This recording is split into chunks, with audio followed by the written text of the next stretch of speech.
இந்த பூமியில கடலுக்கு அடியில வாழுற ஒரு உயிரினம் இது இந்த பூமியை சேர்ந்ததா அல்லது வேற்று கிரக வாசியான்னு பேசக்கூடிய அளவுக்கு ஒரு உயிரினம் இருக்குன்னா அது இந்த ஆக்டோபஸ் தான். இதோட புத்திசாலித்தனம் மூளையின் உதவியோடு மட்டும் இல்லாம இதோட 8 கைகளில் அமைந்துள்ள தனித்தனியாக செயல்படும் நரம்பு மையங்களோடு சேர்ந்து செயல்படுது. இதனாலதான் பல மூளைகள் கொண்ட ஒரே உயிரினம் போல இதன் செயல்பாடு இருக்கும். இதுக்கு மனிதர்கள் போலவும் மற்ற உயிரினங்கள் போலவும் இதோட ரத்தத்தின் நிறம் சிவப்பு நிறம் இல்ல. இதுங்களோட இதயம் சில நேரம் துடிப்பதை நிறுத்தினாலும் இதால உயிர் வாழ முடியும். 3 இதயங்கள் கொண்ட ஒரே உயிரினமும் இதுதான். இது போல இன்னும் இந்த உயிரினத்தை பற்றி சுவாரஸ்யமான உண்மைகளை இந்த வீடியோல நாம பார்க்க போறோம். வீடியோவுக்கு போறதுக்கு முன்ன மறக்காம சப்ஸ்கிரைப் பண்ணிட்டு கண்டினியூ பண்ணுங்க.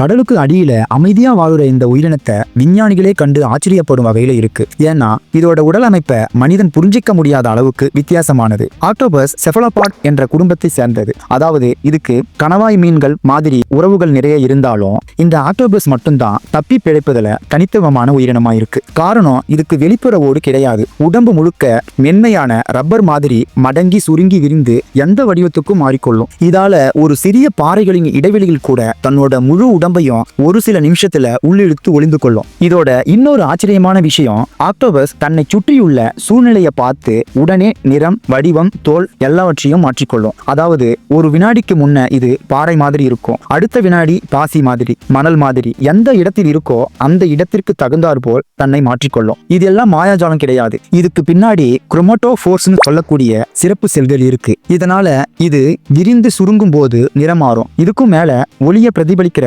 செல்கள் சேர்ந்து இத ஒரு நடமாடும் திரையரங்கம் மாதிரி மாற்றிடும். ஆனா இங்க இன்னொரு விஷயம் என்னன்னா, இந்த நிறமாற்றம் தன்னிச்சையா நடப்பதில்லை. இது ஆக்டோபஸ் உணர்வை பொறுத்து மாறுபடும். அதாவது பயந்தா ஒரு நிறம், கோபப்பட்டா ஒரு நிறம், வேட்டையாட போனா இன்னொரு நிறம். இப்ப நீங்க நினைப்பீங்க இத்தனை கண்ட்ரோல் இருக்குன்னா இதுக்கு பெரிய மூளை இருக்கணுமேனு. இது எப்படி சாத்தியம்? ஆனா உண்மை இன்னும் சுவாரஸ்யம். ஆக்டோபஸ் மூளையில் இருக்கிற நரம்புகளின் சுமார் 60% அதன் கைகளில் தான் இருக்கு. 8 கைகள், 8 விதமான சிந்தனை. ஒவ்வொரு கையும் தனியா முடிவுகளை எடுத்து செயல்படும். ஒரு கை உணவை சோதிக்கும், இன்னொரு கை மறைவிடம் தேடும், இன்னொரு கை எதிரியிடம் இருந்து தாக்குதலை தடுக்கும். ஒரே நேரத்துல இத்தனை வித செயல்பாடுகளை நடத்தும் இந்த உயிரினத்தை விஞ்ஞானிகள் சோதனை செய்து பார்த்த பொழுது ஒரு கையை தொட்டா அந்த கை மட்டும் ரியாக்ட் ஆகுது, உடம்பு முழுக்க இல்ல. இதனாலதான் ஆக்டோபஸ் ஒரு வகையில டிஸ்ட்ரிபியூட்டட் இன்டெலிஜென்ஸ் கொண்ட உயிரினம். அதாவது பகிர்ந்து செயல்படும் புத்திசாலித்தனம். அது மட்டும் இல்லாம செஃபலோபாட் குடும்ப வகையை சேர்ந்த 3 இதயங்களை கொண்ட உயிரினங்கள்ல இதுவும் ஒண்ணு. 2 இதயங்கள் கில்ஸ் வழியா ரத்தத்தை அனுப்பும், அதாவது நீருக்குள்ள சுவாசிக்கும் உறுப்பு வழியா. 3வது இதயம் உடம்பு முழுக்க ரத்தத்தை சுழற்றும். ஆனா அந்த ரத்தம் மற்ற உயிரினங்களுக்கு இருக்கிற மாதிரி சிவப்பு நிறம் கிடையாது. காப்பர் அடிப்படையிலான ஈமோசயானின் காரணமா அதோட ரத்தம் நீல நிறத்துல காணப்படும். இதனால குளிர்ந்த இடத்திலும் ஆக்சிஜன் குறைவான கடல் சூழ்நிலையில் கூட இதால உயிர் வாழ முடியும். ஆனா ஒரு சின்ன ட்விஸ்ட் என்னன்னா, ஆக்டோபஸ் நீந்த ஆரம்பிச்சா அதன் முக்கிய இதயமான அதன் வேலையை நிறுத்திவிடும். இதனாலதான் இது அதிகமா நீந்தாது, மெதுவா நகரும். தேவையான நேரத்துல மட்டும் ஜெட் மாதிரி தண்ணீரை பீச்சி உயிர் தப்பிக்கும். இதுவரை நம்ம பார்த்த ஒவ்வொரு விஷயமும் ஆக்டோபஸ் ஒரு சாதாரண கடல் உயிரினம் கிடையாது. இது உயிரியல் விதிகளை உடைக்கிற ஒரு அறிவியல் அதிசயம். ஆனா இதெல்லாம் இன்னும் ஆரம்பம் தான். இதோட உண்மையான புத்திசாலித்தனம், மனிதனை நினைவில் வைத்துக் கொள்ளும் திறன், சிறையிலிருந்து தப்பிச்சு போன உண்மை சம்பவம், கருவிகளை பயன்படுத்தும் திறன், இதன் வாழ்க்கையின் முடிவு எப்படி இருக்கும் சொல்லும் சோகமான உண்மை, இவையெல்லாம் இன்னும் ஆழமா பார்க்கலாம். இது வரைக்கும் ஆக்டோபஸின் உடல் அமைப்பை பார்த்தா இது வித்தியாசமான உயிரினம்னு நினைச்சிருப்பீங்க. ஆனா இப்ப நம்ம பார்க்க போறது அதை விட சுவாரஸ்யமானது. இந்த ஆக்டோபஸின் புத்திசாலித்தனத்தை கண்டு விஞ்ஞானிகளே ஆச்சரியப்படும் வகையில இருக்கு. ஒரு லேப்ல ஆக்டோபஸுக்கு ஒரு சிம்பிள் பசில் கொடுத்தாங்க. ஒரு ஜாருக்குள்ள உணவை வைத்து மூடிவிட்டாங்க. முதல்ல அது கைகளை வைத்து சுற்றி சோதிச்சு பார்த்தது. பிறகு மெதுவா மூடிய திருப்பி திறந்து உணவை எடுத்தது. இது ஒரு முறை இல்ல, இருமுறை இல்ல, பல முறை இதே முறையில தான் செய்தது. இதுல முக்கியமான விஷயம் என்னன்னா, இதுக்கு யாரும் பயிற்சி கொடுக்கல, பார்த்தே கற்றுக்கொண்டது. இதையே விஞ்ஞானிகள் அப்சர்வேஷனல் லேர்னிங்னு சொல்றாங்க. அதாவது பார்க்கறதாலேயே கற்றுக்கொள்ளும் திறன். இது பொதுவா மனிதர்களுக்கும் குரங்குகளுக்கும் டால்பின்களுக்கும் மட்டும் இருக்கும்னு நினைச்சாங்க. ஆனா ஆக்டோபஸும் இந்த பட்டியலுக்குள்ள அமைதியா சேர்ந்துருச்சு. இப்ப இன்னொரு சம்பவம். ஒரு நீர் தொட்டியில ஒரு ஆக்டோபஸ் தினமும் இரவு நேரத்துல தன்னோட தொட்டியிலிருந்து வெளியேறி பக்கத்தில் இருந்த லாப்ஸ்டர் தொட்டிக்கு போய் அதை சாப்பிட்ட பிறகு மீண்டும் அதோட இடத்துக்கு திரும்பி வந்துடும். இந்த லாப்ஸ்டர்கள் எப்படி காணாம போகுதுன்னு இதை இதை பார்த்தவங்க கண்டுபிடிக்க சிசிடிவி கேமரா போட்டப்பதான் உண்மை தெரிய வந்தது. இந்த ஆக்டோபஸ் குழாய்கள் வழியா வழி கண்டுபிடித்து சரியான நேரத்துல தப்பித்து மீண்டும் யாருக்கும் தெரியாம உள்ள போயிடுது. இதை கேட்டதும் ஒரு கேள்வி வரும், இதுக்கு வழி நினைவில் வைக்கிற திறன் இருக்கான்னு. ஆமா, ஆக்டோபஸ் இடங்களை நினைவில் வைத்துக் கொள்ளும், மனிதர்களோட முகங்களை கூட நினைவில் வைத்துக் கொள்ளும். ஒரு எக்ஸ்பெரிமெண்ட்ல 2 ரிசர்ச்சர்ஸ் தினமும் ஆக்டோபஸை பார்த்தாங்க. ஒருத்தர் நல்லா உணவு கொடுத்து நல்லா பழகினாங்க, இன்னொருத்தர் கொஞ்சம் ரஃபா ஹேண்டில் பண்ணாரு. சில நாட்களுக்கு பிறகு நல்லா பழகின ரிசர்ச்சரை பார்த்தா அமைதியா இருந்தது. மற்றவரை பார்த்ததும் தண்ணீரை பீச்சி நிறம் மாறி கோபத்தை காட்டியது. இதன் அர்த்தம் ஆக்டோபஸ் மனிதர்களை அடையாளம் காணும், அவர்களோட நடத்திய நினைவில் வைத்துக் கொள்ளும், அதற்கு ஏற்ப ரியாக்ஷன் காட்டும். சில நேரம் தேங்காய் ஓடுகளை சேகரித்து தேவையான நேரத்துல அதை ஒரு டூல்ஸா பயன்படுத்தி அதுக்குள்ள ஒளிந்து தப்பித்துக் கொள்ளும். இவ்வளவு புத்திசாலித்தனம் இருந்தாலும் ஆக்டோபஸின் வாழ்க்கை ரொம்ப குறுகியது. பெரும்பாலான ஆக்டோபஸ்கள் 1 முதல் 3 ஆண்டுகள் வரை வாழும். அதுலயும் இனப்பெருக்கம் ஆனதும் அதன் வாழ்க்கையில ஒரு வித்தியாசமான திருப்பம் இருக்குது. பெண் ஆக்டோபஸ்கள் முட்டைகளை பாதுகாக்க ஆரம்பிச்சதும் உணவை நிறுத்திவிடும். சில வாரங்கள் சில மாதங்கள் கூட எதுவும் சாப்பிடாம முட்டைகளை கவனிக்கும். இந்த முட்டைகள் வெடிச்சதும் அதன் உடல் மெதுவா இறப்ப நோக்கி நகரும். ஆண் ஆக்டோபஸ்களும் இனப்பெருக்கத்துக்கு பிறகு சில மாதங்கள்ல இறந்து போயிடும். இதை பார்த்த விஞ்ஞானிகள் இவ்வளவு புத்திசாலியான உயிரினம் இவ்வளவு குறுகிய வாழ்க்கையானு நினைச்சிருக்காங்க. முழு வாழ்க்கையும் வேகமாக தீவிரமாக அறிவோடு வாழ்ந்து அடுத்த தலைமுறைக்கு வழிவிட்டு மறையும். இவ்வளவு வித்தியாசமான உயிரினம் உண்மையிலேயே பூமியில தான் உருவானதான்னு விஞ்ஞானிகள் கூட சில நேரம் இந்த உயிரினத்தை பார்த்து இது இயற்கை வளர்ச்சியின் சாதாரண விளைவா இல்ல ஏதோ தவறவிட்ட பக்கமான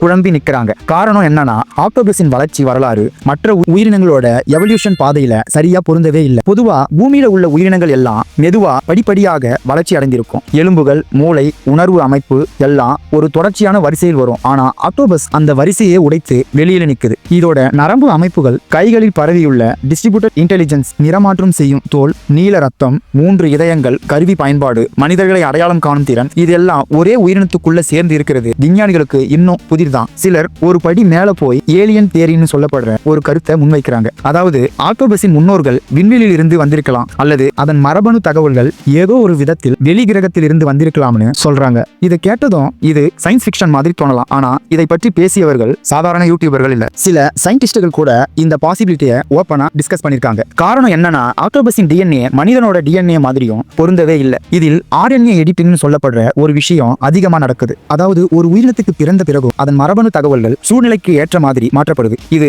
மனிதர்கள்ல ரொம்ப குறைவு, ஆனா ஆக்டோபஸ்கள்ல இது சாதாரண அளவுக்கு அதிகம். இதனாலதான் இது குளிர்ந்த கடல், ஆழமான பகுதி, வேட்டையாடும் சூழல் எல்லாவற்றுக்கும் உடனுக்குடன் அடாப்ட் ஆகுது. விஞ்ஞானிகள் இதை பார்த்து சாஃப்ட்வேர் அப்டேட் மாதிரி தன்னையே அப்டேட் பண்ணிக்குதுன்னு கூட சொல்லியிருக்காங்க. இன்னொரு உண்மை என்னன்னா ஆக்டோபஸின் புதைப்படிவங்கள் ரொம்ப குறைவு. ஏன்னா இதுக்கு எலும்புகளே இல்ல.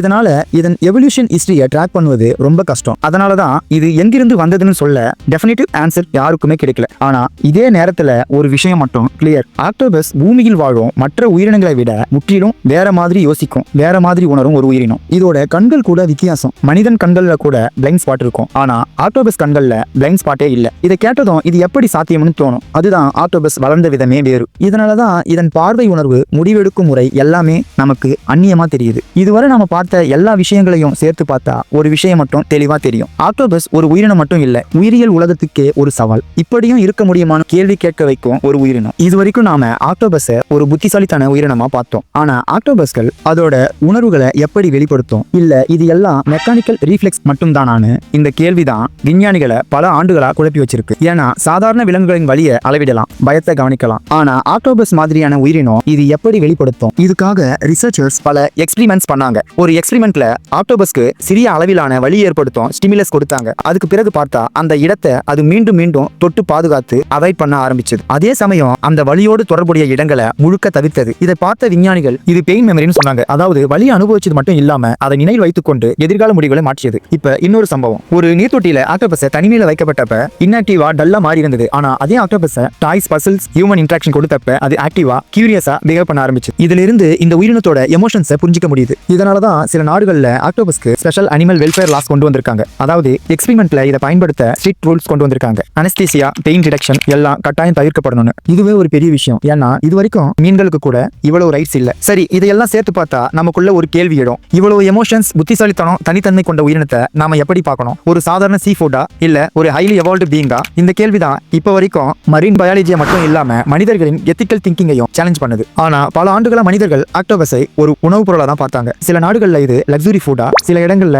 சாதாரண சீ ஃபுட்டா பார்த்தாங்க. ஆனா சமீபகால ஆய்வுகள் ஆக்டோபஸின் புத்திசாலித்தனத்தையும் உணர்ச்சிகளையும் வெளிச்சத்துக்கு கொண்டு வந்த பிறகு பெரிய எத்திக்கல் டிபேட்டை தொடங்கிடுச்சு. யூகேல இந்த உயிரினத்தை அபிஷியலி சென்டியன்ட் பீயிங்னு ரெகனைஸ் பண்ணப்பட்டது. அதாவது இது உணர்ச்சிகளை கொண்ட உயிரினம். இதன் வலி, பயம், ஸ்ட்ரெஸ் லீகலி கன்சிடர் பண்ணணும். இது ஒரு பெரிய மைல்ஸ்டோன். ஏன்னா இது வரைக்கும் இந்த லெவல் ஆஃப் ரெகக்னிஷன் சில மேமல்ஸ் மட்டும் இருந்தது. ஆனா இன்னொரு பக்கம் ரியாலிட்டி வேற மாதிரி இருக்கு. Pollution, overfishing, climate change காரணமா கடல் சூழல் மாறிக்கிட்டே இருக்கு. கடலின் வெப்பநிலை உயர்வதால ஆக்டோபஸின் ப்ரீடிங் சைக்கிள் பாதிக்கப்படுது. குட்டிகள் சர்வைவ் ஆகுற சான்ஸ் குறையுது. அதே சமயம் பவளப்பாறைகள் அழிவதால அவைகளுக்கு ஹைடிங் பிளேஸ் குறையுது. சில ஸ்பீஷியஸ் புதிய இடங்களுக்கு மைக்ரேட் ஆகுது. மனிதர்களாகிய நாம தான் ஆக்டோபஸின் புத்திசாலித்தனத்தை அட்மையர் பண்ணோம். அதே மனிதர்கள் தான் அதன் வாழ்வை அழிக்கிறோம். இயற்கை ஒரு உயிரினத்தின் பிறப்பையும் இறப்பையும் ஒரே சீராக அமைக்கிறது. நாமும் அதே வழியை பின்பற்றினா எந்த பாதிப்பும் இல்ல. இப்ப நமக்குள்ள ஒரு கேள்வி கேட்போம். ஆக்டோபஸ் நம்மளை விட புத்திசாலியா இல்ல நம்ம அறிவை நாம சரியா பயன்படுத்துறோமான்னு. ஏன்னா ஆக்டோபஸ் தன்னோட வாழ்க்கையை இயற்கையின் விதிகளுக்கு ஒப்படைச்சு வாழுது. ஆனா மனிதன் தன்னோட அறிவை கொண்டு இயற்கையை மாற்றுகிறான், அழிக்கிறான். இந்த இரண்டு உயிரினங்களுக்கு இடையில யார் உண்மையில இன்டெலிஜென்ட்? இந்த கேள்வியோட தான் ஆக்டோபஸின் கதை நம்ம மனசுக்குள்ள நிக்குது. ஒரு ஏலியன் மாதிரி தோன்றிய உயிரினம் உண்மையிலே நமக்கு ஒரு கண்ணாடி மாதிரி நம்ம மனித தன்மையை பிரதிபலிக்கிற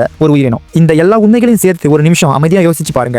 ஆக்டோபஸ் நமக்கு ஒரு கடல் உயிரினம் மட்டும் இல்ல. இது நம்ம உலகத்துக்கு இயற்கை அனுப்பிய ஒரு கேள்வி மாதிரி. அறிவு என்றால் என்ன, உணர்ச்சி என்றால் என்ன, உயிர் மதிப்பு என்றால் என்னன்னு கேட்கிற ஒரு உயிரினம். இன்று நாம இந்த உயிரினத்தை பல ஆராய்ச்சிக்குள்ள உட்படுத்துறோம். அதோட புத்திசாலித்தனத்தை கண்டு வியக்கிறோம். ஆனா நாளைக்கு இது கடலில் இருந்து மெதுவா மறைந்துட்டா இது ஒரு உயிரினத்தின் அழிவு மட்டும் இல்ல, இயற்கை நமக்கு கொடுத்த ஒரு வார்னிங்க நாம இக்னோர் பண்ணதுக்கான சாட்சி ஆகிடும். அதனால அடுத்த முறை கடல் நோக்கி பார்க்கும்போது இதை மட்டும் நினைவில் வைங்க.